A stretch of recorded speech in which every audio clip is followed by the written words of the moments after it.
ஊரக வளர்ச்சித்துறையில அதாவது அதிகாரிகளுடைய பணிமாற்றம் டிரான்ஸ்பர்ல 366 கோடி ரூபாய். அதாவது டிரான்ஸ்பர்ல இது இதுல எவ்வளவு மோசமான அன்றாட ஊழல் நடந்து கொண்டிருக்கிறது. இதே துறையில 888 கோடி ரூபாய் கடந்த மாதம் அமலாக்கத்துறை அங்க தமிழ்நாடு காவல்துறைக்கு அனுப்பியிருக்காங்க அறிக்கை. 250 பக்கம் அறிக்கை. அதனால எந்த நடவடிக்கையும் இல்லை.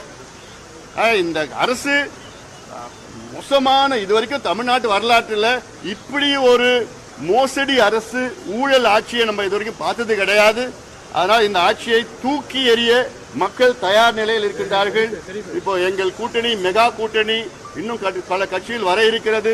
எங்கள் கூட்டணி பலம் வந்த கூட்டணி இன்னும் போக போக மிகப்பெரிய அளவில் மக்கள் எங்களுக்கு ஆதரவு கொடுத்து இந்த மோசமான திமுக ஆட்சியை உறுதியாக தூக்கி எறிய மக்கள் தயார் நிலையில் இருக்கின்றார்கள்.